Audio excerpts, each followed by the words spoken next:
el Señor Jesús. Ese tiene que ser nuestra meta, nuestro anhelo. Usted tiene que vivir por esa causa, encontrarnos con nuestro Señor, tener ese encuentro maravilloso con Él.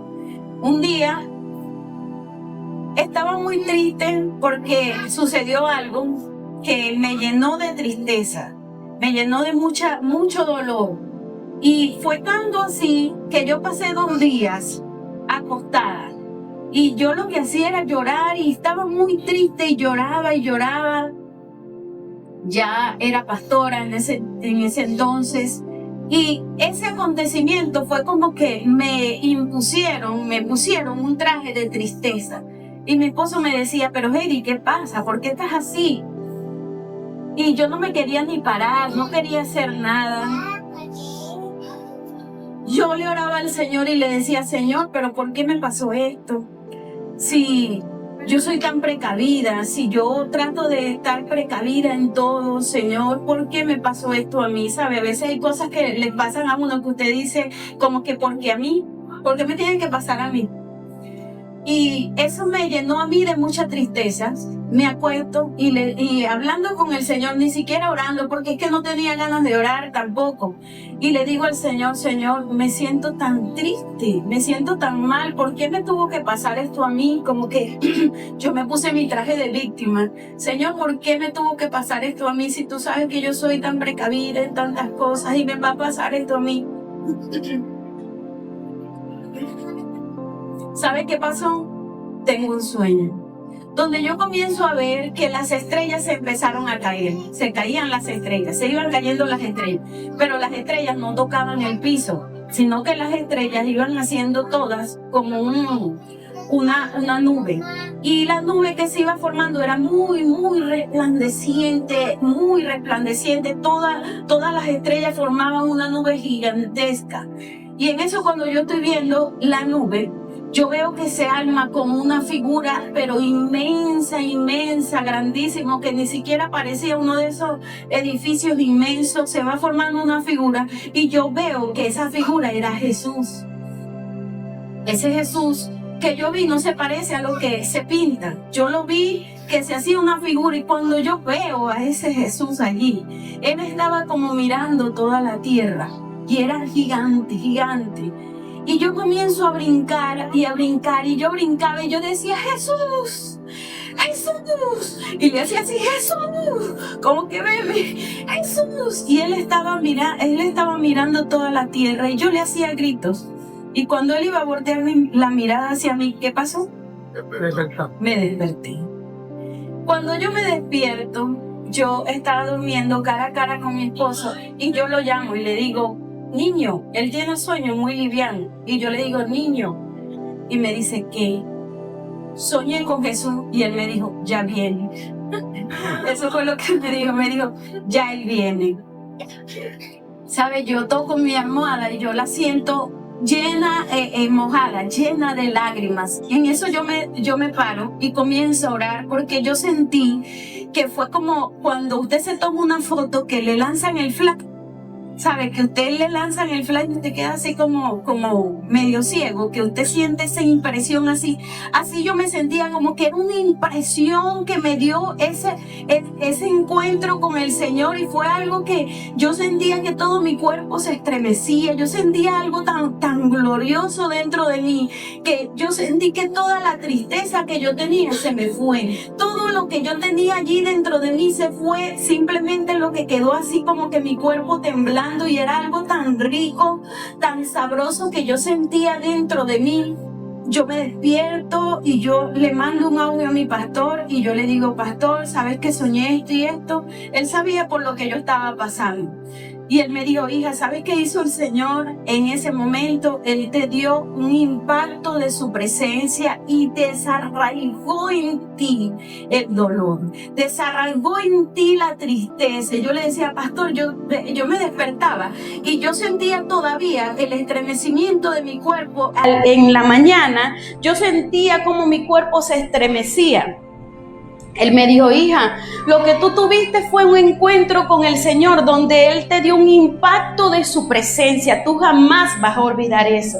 Y sabe, cuando yo paso momentos de tristeza, de decepción, de dolor, yo trato como dentro de mí revivir ese momento, como para que otra vez sentir ese impacto glorioso que tuvo el Señor conmigo, para que todo lo que yo sentía de tristeza se fue. Por eso el salmo que dice: en su presencia hay plenitud de gozo y delicias a su diestra. Ese salmo es una realidad. ¿Sabe por qué muchas veces nos cuesta orar y nos cuesta buscar del Señor? Porque no hemos recibido el impacto de su presencia. No hemos recibido eso glorioso que solamente nos puede dar el Señor. Qué cosa tan maravillosa yo sentí en ese momento, cómo fue el impacto tan glorioso que el Señor hizo en mí. Y sabe, mi pastor me decía: tú jamás vas a olvidar eso. Y me decía: ¿sabes qué, hija?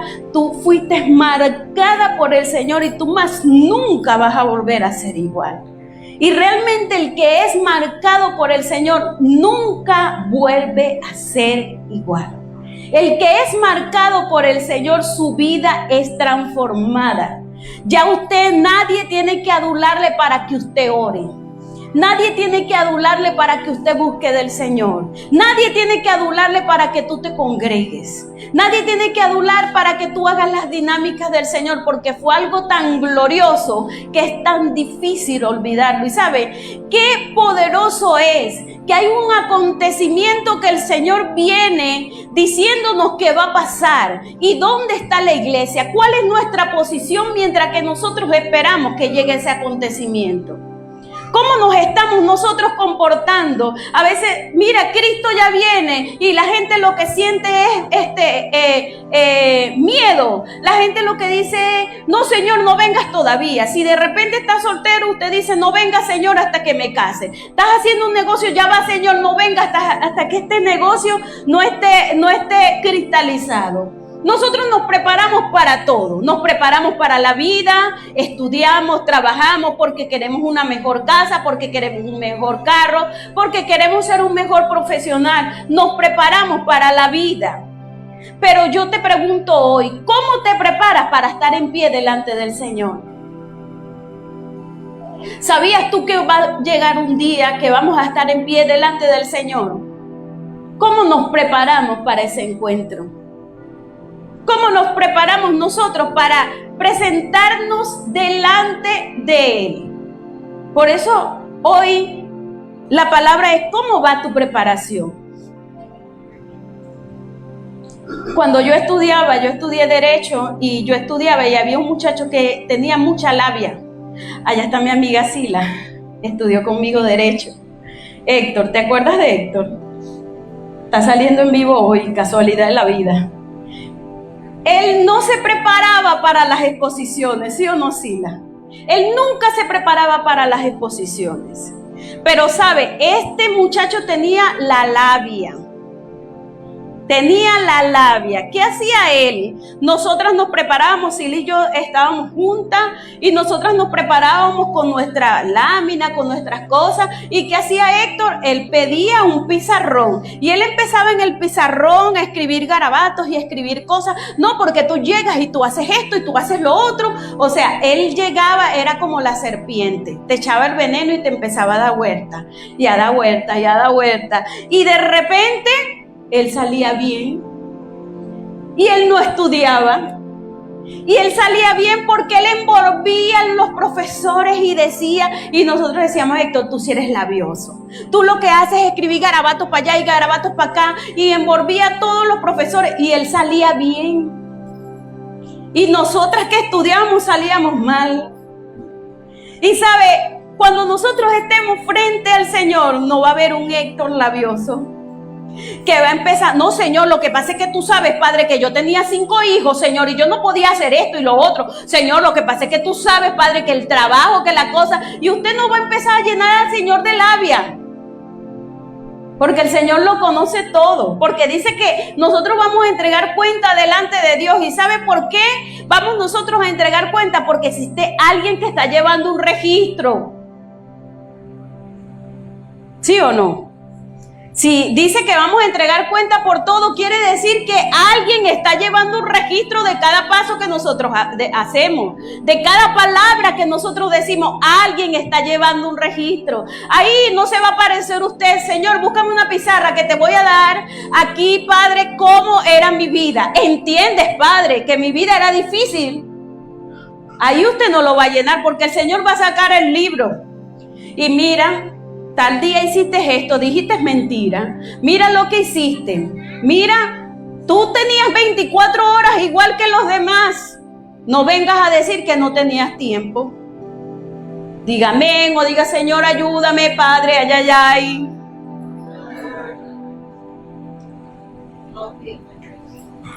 Ahí delante del Señor nosotros no lo vamos a llenar de labia a Él y a decirle, Padre, no, tú sabes, Señor, sabe, muchas veces usted, cuando uno está en la figura de líder, el Señor entiende por lo que yo estoy pasando, el Señor entiende, sabe.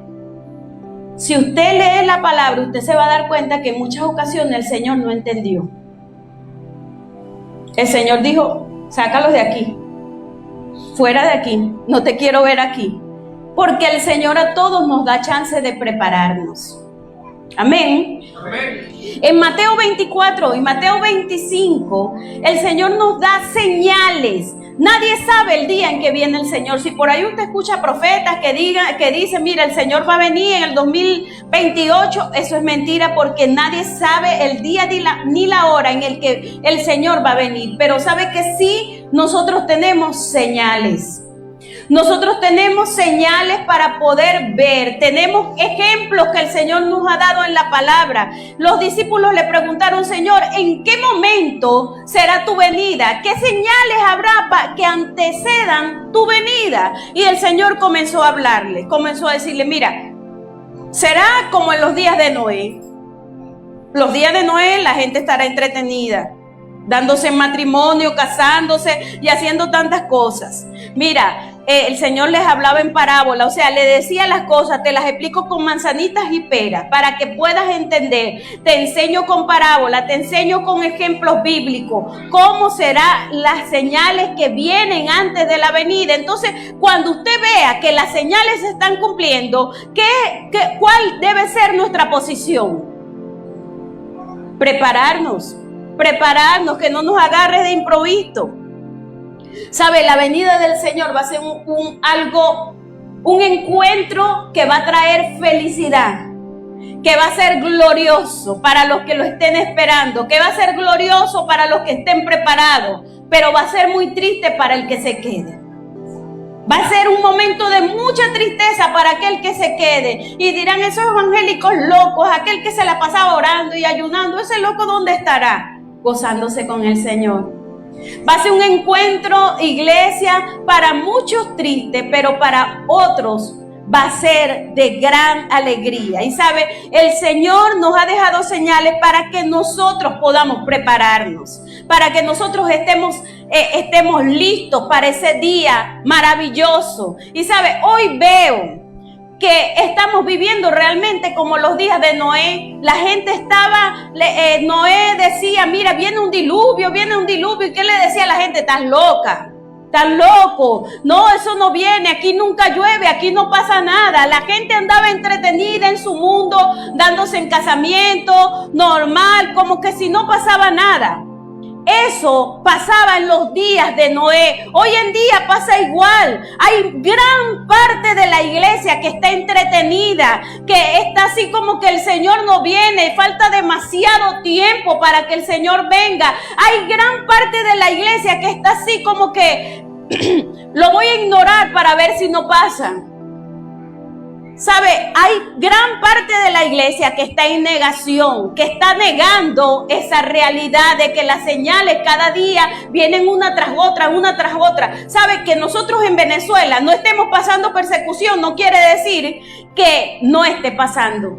Sí está pasando. Que nosotros en Venezuela no estemos pasando hambre no quiere decir que no esté pasando. Está pasando en otros lugares. Persecución, hambre, guerra, destrucción, ¿sabe? la apostasía, la gente está apostatando de la fe, está negando la fe, aún dentro de la iglesia la gente está negando la fe, están en negación, como que falta muchísimo para que el Señor venga. En un abrir y cerrar de ojos acontecerá eso, y nuestra posición tiene que ser que estemos preparados para el encuentro con nuestro Padre. Que estemos preparados. ¿Sabe? Una vez hablaba con una muchacha que estudiaba psicología, que ella me decía, yo le decía, hablábamos de un caso, y yo le decía, ¿sabe? Parece mentira que esta madre no se da cuenta lo que está pasando con su hijo. Todo el mundo se da cuenta y ella no se da cuenta. Y ella me dijo, no, pastora, lo que pasa es que a veces las personas prefieren como bloquear ciertas cosas en su cabeza. Prefieren negarse para no sufrir. Usted no ve que hay veces que los hijos hacen desastre y todo el mundo se da cuenta, menos los padres. O que de repente el hombre está haciendo desastre y le monta los cuernos, ya basta, y todo el mundo se da cuenta, menos la mujer. Y usted dice, pero está ciega. No, prefirió bloquear ese sentimiento como en negación, como para no sufrir. Y a veces nosotros como cristianos entramos en esa negación, como que ya va, el Señor no viene, falta mucho, ya va. Bueno, había ahorita guerra y todo, se calmó la cosa. No quiere decir que ya no, el Señor no viene todavía. Cuando vienen las guerras, que si viene una pandemia y todo el mundo sale corriendo a orar, vamos a buscar, a leer, a buscar al Señor. Se calma la cosa. Bajó otra vez la marea. No, nuestra intención no debe de ser esa, o la intención del Señor no debe ser esa. Muchos de nosotros hemos olvidado lo que dice Mateo 24, capítulo 42, que el Señor dijo, velad pues, porque no sabéis el día ni la hora en que vendrá el Señor. El día ni la hora no la sabemos, pero el Señor nos dijo constantemente, mantente velando, mantente activo, mantente en búsqueda. También dice en el versículo 46, bienaventurado aquel siervo bienaventurado aquel siervo al cual cuando su Señor venga le encuentre haciendo así. O sea, que el Señor lo encuentre en las dinámicas espirituales. Que el Señor nos encuentre trabajando en su obra. Y hoy quiero hablarte acerca de Mateo 25. Vamos a leer Mateo 25 del versículo 1 en adelante. Dice, entonces el reino de los cielos es semejante a 10 vírgenes, que tomando sus lámparas salieron a recibir al esposo. 5 de ellas eran prudentes y 5 insensatas. Las insensatas tomaron sus lámparas, no tomaron aceite consigo, mas las prudentes tomaron aceite en sus vasijas juntamente con sus lámparas. Y tardándose el esposo, cabecearon todas y se durmieron.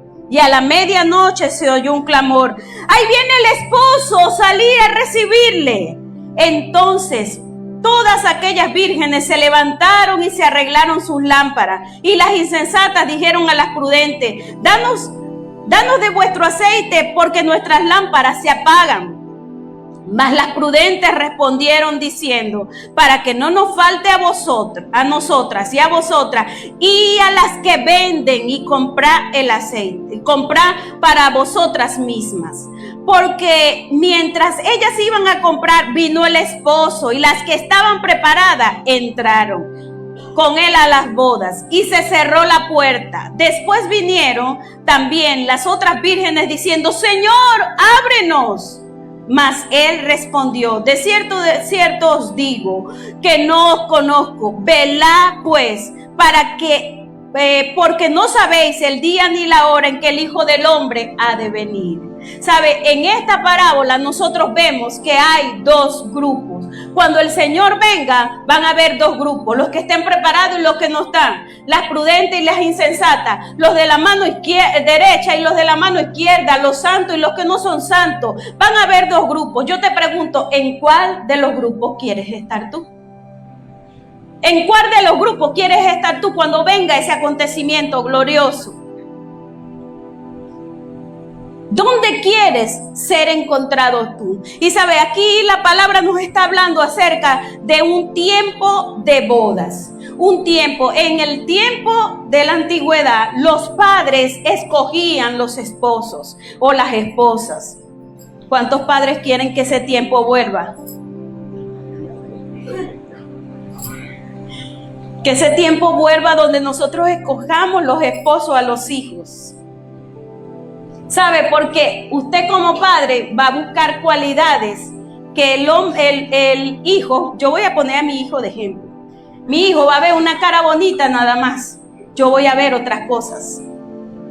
Yo voy a ver otras cosas, que ame al Señor, que sea una mujer de Dios, que busque de su presencia. ¿Y sabe qué me dice mi hijo? Mamá, cuando tú te casaste tú no eras pastora, tú estabas hecha a perder. Entonces él quiere que pase lo mismo. No, yo estoy echando rodillas por esa esposa, echando rodillas por esos nietos, por Gedi Díaz. Echando rodillas. ¿Sabe? Anteriormente los padres escogían a las esposas y decían, bueno, esta le conviene porque viene de buena familia, porque está bien. ¿Se acuerda en el pasaje donde Abraham le mandó a buscar esposa a Isaac? En ese tiempo era así. Luego venían, los padres hacían el acuerdo, luego venían y hacían como especie de un matrimonio, como que allí era el compromiso, se pactaba el compromiso, y que hacía el novio, se iba a preparar morada. Por eso la palabra dice, me voy pues a preparar morada. El hombre se iba a preparar el nidito de amor en el que iba a estar con su esposa. Por eso el principio bíblico es, no te lleves a tu esposa, a tu novia, o no estés creyendo que la vas a meter en el cuarto de tu mamá, en la casa de tu mamá. Primero ve a preparar morada. Dígame, ay, ay, ay, Señor, ayúdame. ¿Sabe? Ese es el principio, de ir y preparar el lugar en el que van a estar los recién casados. No es en la casa de los padres, no es en la casa de la madre, porque siempre va a haber problemas. Por eso dice, dejará hombre, padre y madre y se unirá a su mujer. Entonces, por eso estaban estas vírgenes allí esperando que llegara el esposo. El tiempo de bodas, hablaba con el primer grupo y decía, todos los que hemos tenido la oportunidad de casarnos por la iglesia, de esperar ese tiempo, ¿cómo es ese tiempo antes? ¿Cómo es ese tiempo antes del matrimonio? Unas dijeron estresante. No, estresante lo es, pero ¿qué más? ¿Sabe? Yo le cuento por mí. El tiempo antes del matrimonio, ¿sabe qué hacía yo? Yo veía el vestido. Me imaginaba en ese vestido. Imaginaba yo caminando hacia el altar y viendo a mi príncipe azul en el altar. Yo agarraba los anillos y me lo probaba cada momento y me lo ponía y yo, ay, qué bella se ve mi mano con este anillo y voy a ser la señora. Y pensaba todo eso. ¿Sabe? Los días antes del matrimonio uno está ardiendo de amor. Los días antes del matrimonio es una cosa tan bonita que uno siente y cuenta los días cuando llegará el momento. Es estresante, sí es estresante, pero también es muy emocionante. También es muy emocionante, también es muy lindo esperar ese momento. Usted se imagina caminando en el altar, usted se imagina cuando despierte con su amado. Usted se imagina todo ese tiempo tan bonito antes del matrimonio. Es una temporada que es única, por eso nosotros siempre le hacemos hincapié a nuestros jóvenes en la iglesia que se casen, que esperen su tiempo, porque eso es algo que es tan bonito, que es tan hermoso, cuando tú sientes como que el centro de la atracción eres tú. No existe nadie más en el mundo que tú y tu amado. ¿Sabe? Ese tiempo antes del matrimonio, uno como novio y el novio y la novia están esperando el momento para estar juntos. Están esperando el tiempo, uno está ardiendo de amor para con su enamorado. ¿Sabe? Dios quiere encontrar una iglesia que arda de amor por Él. Dios quiere encontrar una iglesia que lo anhele. Una iglesia que desee pasar la eternidad eternidad con Él. Ese tiene que ser nuestra posición en este tiempo. Nuestra posición en este tiempo tiene que ser arder de amor por encontrarnos con nuestro amado. Arder de amor y decir, Señor, no aguanto más, yo quiero estar contigo. Ese tiene que ser nuestra posición, iglesia. ¿Sabe? El Señor compara varias veces su venida como que la novia lo está esperando. Así como uno espera el tiempo de estar con la persona que uno ama, así tenemos que esperar nosotros el encuentro con nuestro amado. Arder de amor por Él. Señor, yo necesito ya estar contigo, Señor. Y no tener una posición, ya va, Señor, no vengas todavía. Ya va, Señor, no quiero que vengas todavía porque hay muchos planes que no he llevado a cabo, Señor. Hay muchas cosas que me faltan por hacer, Señor, no vengas todavía. ¿Sabe? El que tiene esa posición de ya va, Señor, no vengas todavía porque tengo muchos planes. No ha degustado su presencia. No ha degustado lo sabroso que es tenerlo a Él. Porque tener a Cristo en nuestra vida es innegociable. Es lo mejor que nosotros podemos tener en nuestra vida. Nuestra posición, iglesia, es anhelarlo a Él, anhelar pasar tiempo con Él, anhelar pasar tiempo con su Santo Espíritu, anhelarlo a Él como que si fuera, como que el tiempo se para. Cuando uno está enamorado, cuando uno está en ese tiempo de boda, ¿sabe? Uno quiere que el tiempo se detenga. Uno no quiere ver a más nadie, sino solamente a su amado. Y el Señor pinta esta historia como que las vírgenes estaban allí esperando al amado, esperando. Ese tiempo podía tardar un año, podía tardar meses. Ellas no sabían en el tiempo en que iba a llegar el amado. Nosotros no sabemos el tiempo en el que venga nuestro amado, pero nuestra posición es, iglesia, estar vestidos correctamente para encontrarnos con Él. Amén. Aquí nosotros vemos que habían dos bandos de vírgenes, unas que eran prudentes y otras que eran insensatas. Prudente significa sagaz, discreta, inteligente, sensato, cuerdo. Insensata significaba aburrida o necio, cabeza dura, absurdo, fatuo, ignorante. En esta parábola nosotros vemos cómo ese tiempo donde las vírgenes debían estar allí apercibidas, esperando a su amado. ¿Sabe? En esta parábola hay varias advertencias que hoy nosotros debemos tomarlas para nuestras vidas. Hay varias cosas que nosotros debemos de tomar para nosotros. ¿Sabe? Dice la parábola que a la medianoche se escuchó un grito: ¡ahí viene el novio! A la medianoche para los judíos era el tiempo más oscuro, el tiempo donde menos se veía. ¿Sabe? Por eso la palabra dice que el Señor va a venir en un abrir y cerrar de ojos, que vendrá como ladrón en la noche, que nadie esperará en ese momento que venga. Por eso en el momento donde tú creas que es un tiempo más de distracción, es donde más tenemos que buscar de Él, es donde más debemos acercarnos a Él. ¿Sabe? Mucha gente dice: desde que nací escucho que Dios viene, que Dios viene, que Dios viene. Ok, el Señor no ha venido, pero ¿qué tal si la muerte nos toca la puerta? ¿Qué tal si la muerte nos empieza a tocar la puerta? A veces decimos: estoy muy joven, yo tengo que vivir la vida. Vive la vida, que eres muy joven. Va a llegar el momento donde todos estemos en pie delante del Señor y tenemos que entregar cuenta. ¿Sabe? Esto no va a ser como hacen otras religiones, que bueno, vamos a orar para sacarlo del infierno. No, es ahora, es hoy. No existe rezo que te saque después. Es hoy. En mi tiempo de preparación tiene que ser hoy. Después no va a haber un rezo, no va a haber crucifijo, no va a haber nada que te saque de donde tú mismo decidiste entrar.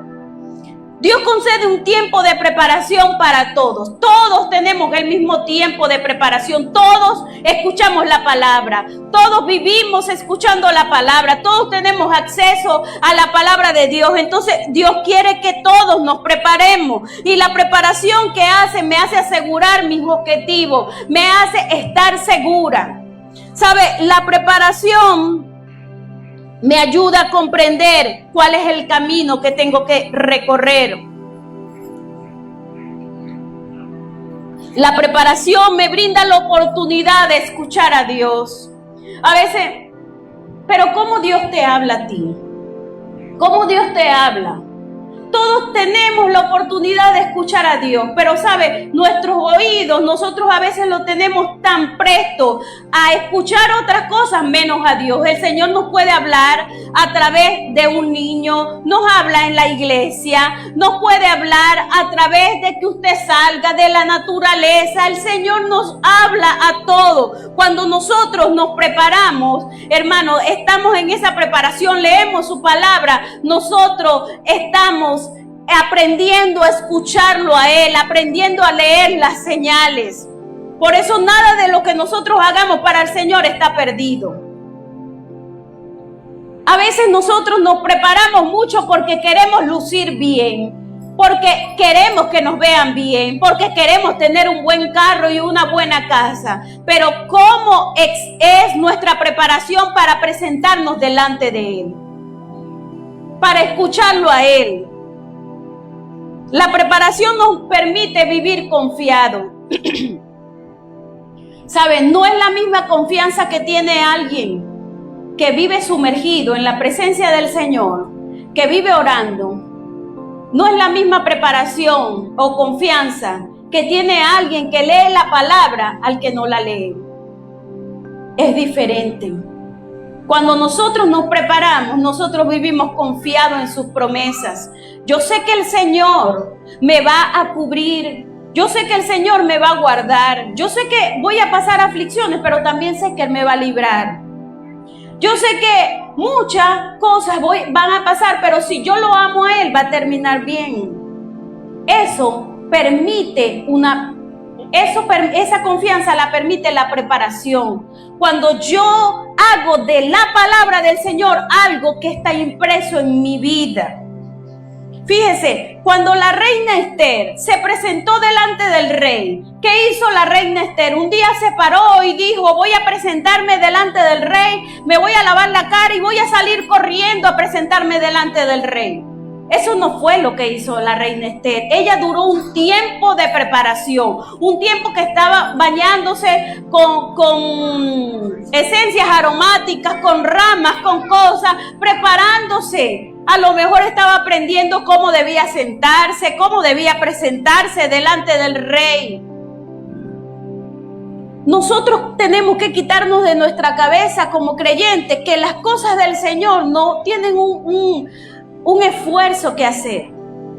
¿Saben? Nos esforzamos tanto para rendirle cuenta a un jefe en este mundo, pero para el Señor no. Siempre con la bendita palabra Dios entiende. ¿Sabe? Dios entiende. Pastora, Dios entiende. Pastor, Dios entiende mi posición.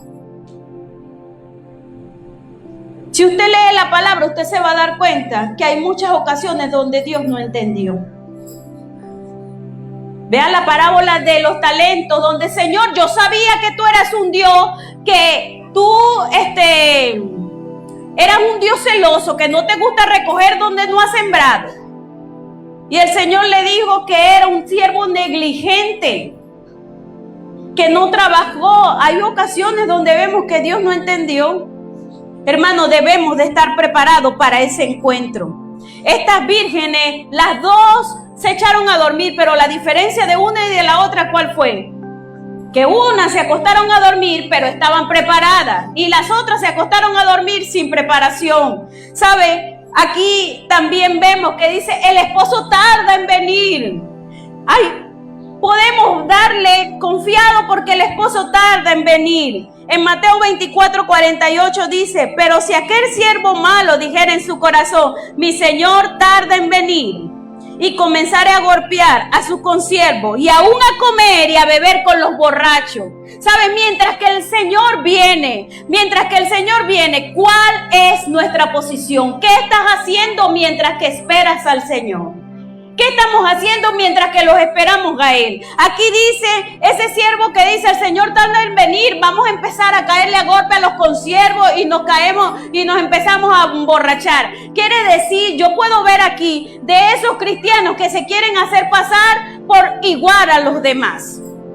De que no existe una diferencia, de que tú hablas igualito de doble sentido como habla el otro, que tú dices las mismas groserías que dice el otro, que tú te comportas igual como dice el otro, que si el otro bebe y se emborracha, tú también lo vas a hacer. Iglesia, tiene que haber una diferencia entre el mundo y el que tiene a Cristo. Tiene que haber una diferencia. Aquí dice, el Señor está tardando en venir. Vamos a acostarnos tranquilos. No te preocupes por nada. Tenemos a veces nosotros creyendo de que, bueno, al Señor le conviene que yo le sirva. No es el Señor que le conviene que tú le sirvas. Es a ti que te conviene servirle al Señor. Es a ti que te conviene mantenerte en santidad. Es a ti que te conviene vivir puro para el Señor. Decía el grupo de la mañana que cuando el Señor, anteriormente yo era un miembro normal, común y corriente en una iglesia, sin estrés de nada. Feliz de la vida, así como llega usted, así llegaba yo, me iba, venía, y yo era buena para criticar al pastor. Había un pastor que era una bendición. Y yo decía, ¡ay, Dios mío, que no lo tolero!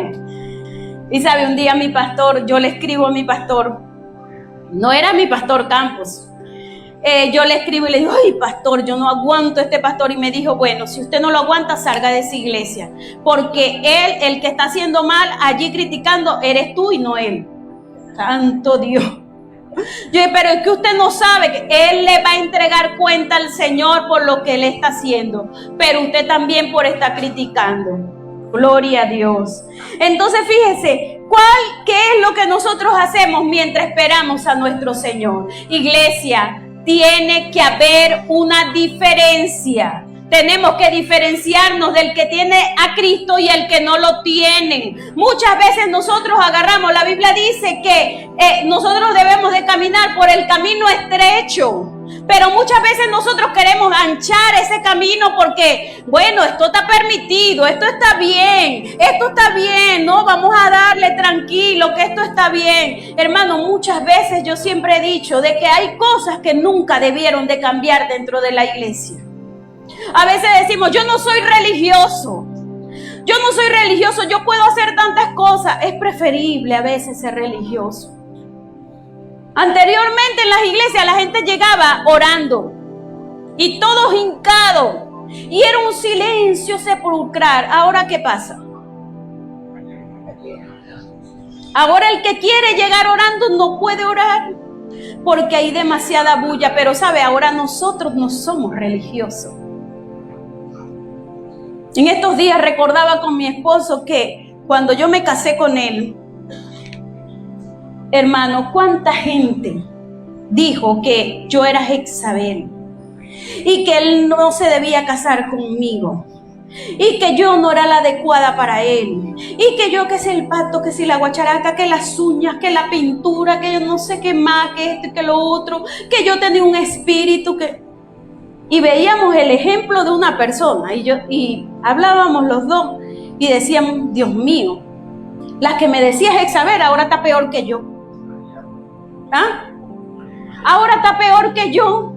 Ahora hace cosas peores que yo. ¿Sabe? Porque muchas veces criticamos cosas que anhelamos. Criticamos cosas que anhelamos hacer.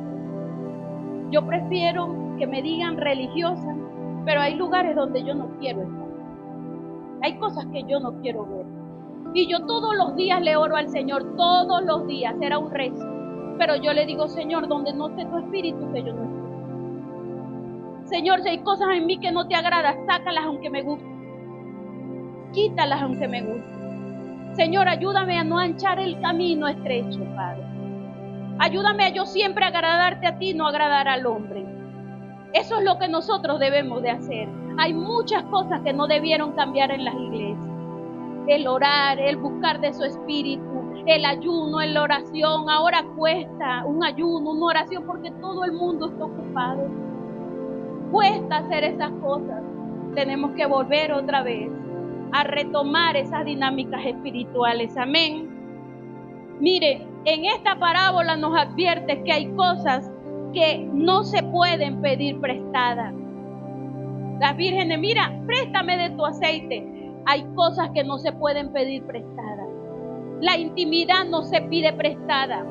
¿Sabe? Usted no puede vivir todo el tiempo de rayaditas de queso. Usted no puede vivir todo el tiempo, pastor, ore por mí, pastora, ore por mí, el equipo de intercesión, ore por mí. Usted no puede vivir todo el tiempo de migajas de los demás. Mire, ora por mi casa, ora por mi familia, ora por esto. La intimidad no se pide prestado, el carácter no se pide prestado.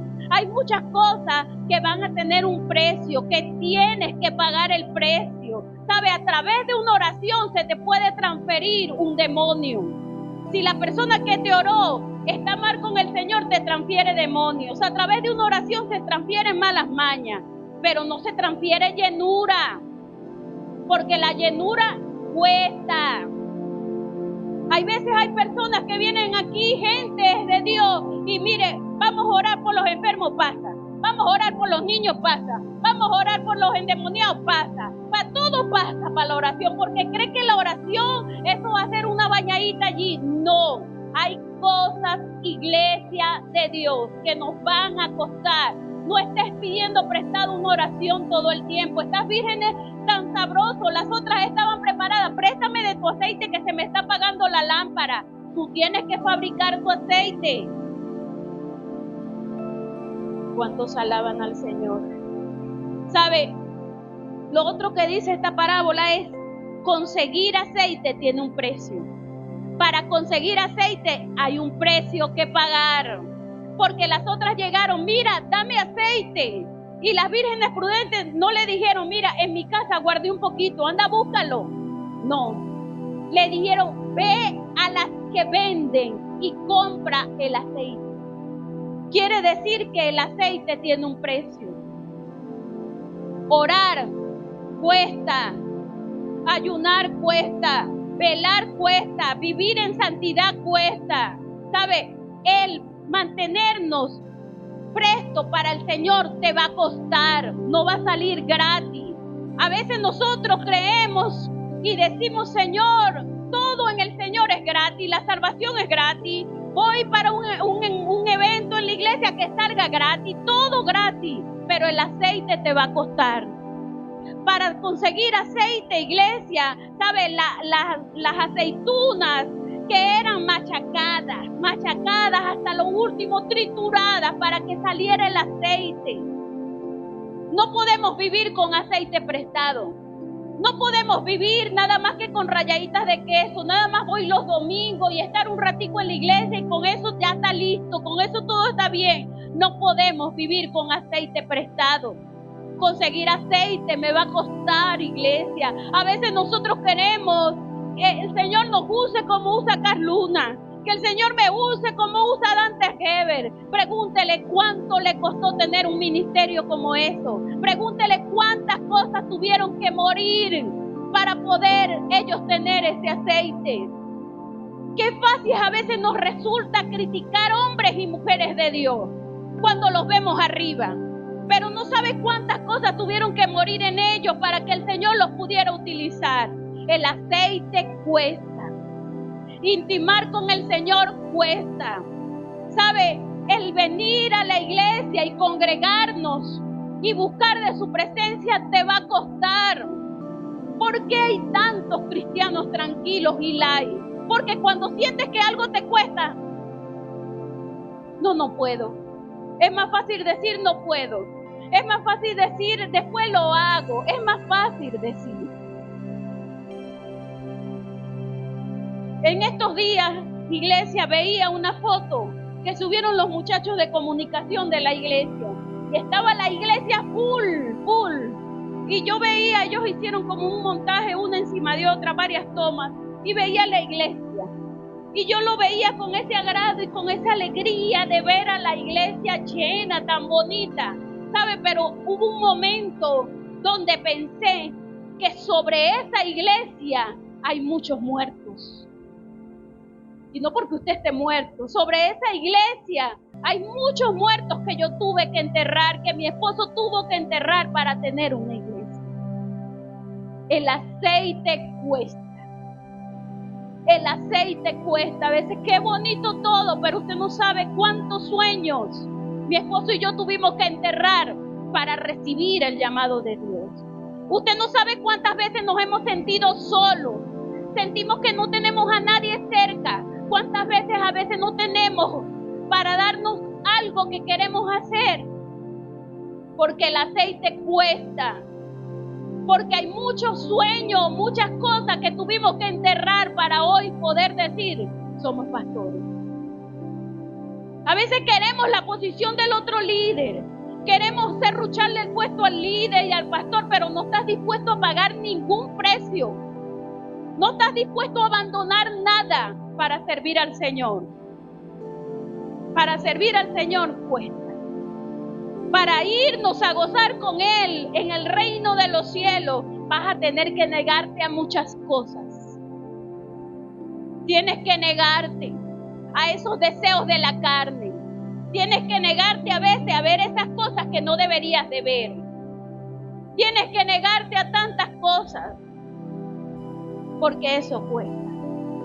Cuando estas vírgenes llegaron allí, mira, préstame de tu aceite.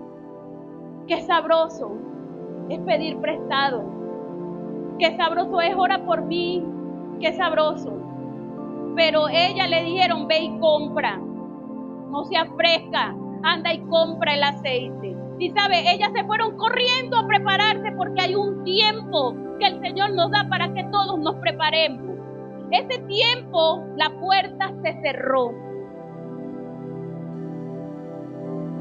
Cuando ellas llegaron, Señor, ahora sí, la puerta se cerró. Hay mucha gente que se le cerró la puerta ya al ministerio y al llamado porque se dieron toda la bomba del mundo. Yo creo que Dios, y yo tengo tiempo diciéndolo, que Dios en este tiempo va a escoger lo que no es para avergonzar lo que es. Esos corazones dispuestos, Señor, no sé hablar, no tengo mucho, Señor, pero tengo un corazón para ti. Pero yo te anhelo, pero tú eres mi amado, Señor. ¿Sabes? No tengo llamamiento de nada, no he estudiado teología, no he estudiado nada, pero tengo un corazón dispuesto a servirte. Esos son los que Dios quiere. Esos son los que Dios busca, aquellos que trillan el aceite allí en su cuarto. Mateo 6:6, cierra la puerta y ora a tu Padre en secreto, que tu Padre que te ve en secreto te va a recompensar en público. ¿Quieres ser reconocido? Empieza poniendo la frente en el piso y orando. ¿Quieres gloria? Pon la frente en el piso así como oraba Jesús. Pon la frente en el piso y dile, Señor, yo te necesito, te entrego todo, Padre. Mata en mí lo que tengas que matar, quita de mí lo que tengas que quitar. Saben, estos días íbamos porque hay unos hermanos que quieren que lo ayudemos a abrir la iglesia. Y fuimos a ver un local. Wow, y yo digo, Señor, tú haces como quieres. Cuando yo veo el local, ¿saben? Había máquinas, había mesones donde picar, donde hacer. Los que saben aquí, los que tienen tiempo en Cairo, saben que uno de los sueños que yo tuve que entregar fue ser costurera. Ser costurera. Usted, costurera.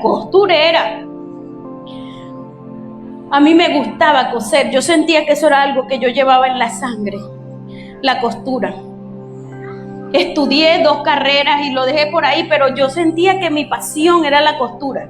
Y yo aprendí a coser y le hacía camisa a mi hijo y a mi esposo, le hacía camisa y yo le dije a mi esposo, vamos a tener un negocio así. Cuando yo entro, yo veo máquinas, yo veo mesones, todo esto, y yo en Aguara.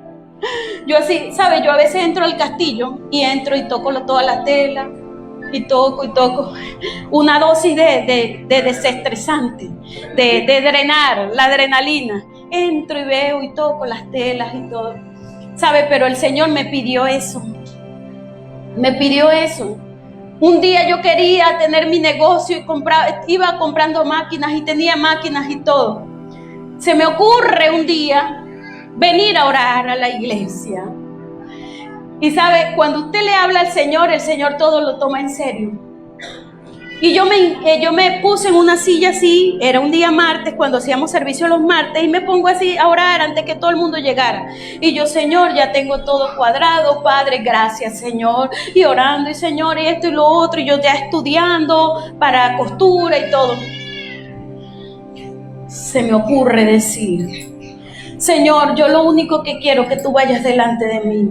Si hay cosas, Padre, que a ti, que tú no quieres que yo haga, Señor, desarráigala de mí, quítala de mí, Señor. Ve tú delante de mí, Padre, en este negocio. Y Señor, Señor, si tú no estás de acuerdo, Señor, tómalo tú. Y comencé a orarle al Señor 3 días. 3 días. Recuerdo que yo estaba ayunando y estaba en mi cuarto. A los 3 días me llama mi pastor que estaba en Estados Unidos y me dice, hija, tuve un sueño contigo. ¿Sabe? Cuando él dice así, yo tiemblo. Tuve un sueño contigo donde te vi que la iglesia era grandísima, Cairo era muy grande y había muchísima gente, hija. Y yo vi, estaba César y Ender allí en el púlpito. Y yo llego y le digo, ¿y dónde está el niño Igey? Y me dice, y ellos le dicen, no, pastor, usted no sabe, ellos están en su negocio. ¿Cómo va a ser? No, ellos están allá en su negocio, pastor. ¿Y la iglesia qué está? No, estamos nosotros. Y el pastor Campo dice que yo vivía de este lado y por aquí se veía como una cuerda que estaba llena, full de ropa, mucha ropa, y el niño y yo estábamos envueltos en pura ropa. Él y yo estábamos envueltos en pura ropa. Yo comienzo a llorar y a llorar y a llorar y él me dice, ¿qué pasó, hija?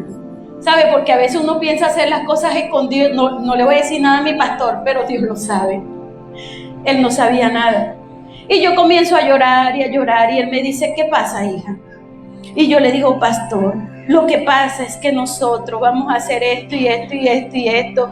Y yo ya había contactado a una persona que trabajaba creo que en Casanel y que ella me iba a ayudar a conseguir las telas y yo no sé qué más. Y él me dijo, hija, tenga cuidado porque el Señor no te quiere ver allí. Mire, yo lloré. Y yo le dije al Señor ese día, después que hablé con mi pastor, y yo me hinqué y yo puse mi frente en el piso y le dije, Señor, si esto no es tuyo, Señor, quítame la costura de las venas. Quítamela y desarráigame esta costura de las venas, Señor. Si tú no quieres que yo esté en esto, quítame. ¿Sabe? El Señor me lo quitó. Me quitó esa pasión que yo tenía para coser. Había momentos que yo estaba metida en la costura allí. Yo sentía como el Espíritu Santo. Ese es el trato del Señor conmigo. Yo sentía como el Espíritu Santo me decía, párate, ponte a orar, ponte a buscar al Señor, párate. Y yo estaba orando y estaba así, no me cuadró el cuello. No me cuadró la manga, pónchale, ¿cómo voy a seguir orando? Y que amén, gloria a Dios, la manga, Padre. Y estaba allí, ¿sabe cuántas cosas tenemos que enterrar para poder ver el llamado de Dios cristalizado? ¿Cuántas cosas muchas veces tenemos que entrar? Y usted me dice, usted me pregunta, ¿quieres regresar a tenerlo? No, porque yo tanteé lo que fue la presencia del Señor. Como comienzo, termino.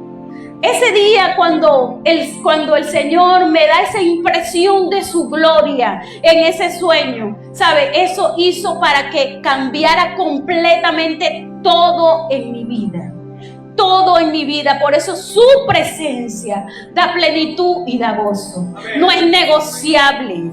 No es negociable la presencia del Señor. No es negociable nada, iglesia. Enamórate de Él. Búscalo a Él. Llénate de su gloria. Llénate de ese aceite poderoso que yo te lo garantizo que es lo mejor que tú vas a hacer en la vida. El tiempo de la boda, el Señor espera encontrar a la iglesia que arda de amor por Él, que lo anhele a Él, que esté dispuesto a entregarlo todo. La palabra dice, toma tu cruz Cada día toma la cruz. Eso quiere decir que hay cosas que tienen que morir en nosotros. Hay cosas que tienen que morir en ti, que morir en mí. Tienes que entregarla en la cruz de Cristo. Señor, estoy haciendo cosas que a ti no te agrada. Te la entrego a ti, Padre. Te la entrego a ti. ¿Sabe por qué? Cuando nosotros cerremos los ojos en esta tierra, queremos verlo es a Él. Queremos verlo es a Él cara a cara y que Él diga: ven aquí, benditos de mi Padre, vengan aquí, hijos míos, porque ustedes me han dado contentamiento. Amén. Cierra tus ojos, iglesia.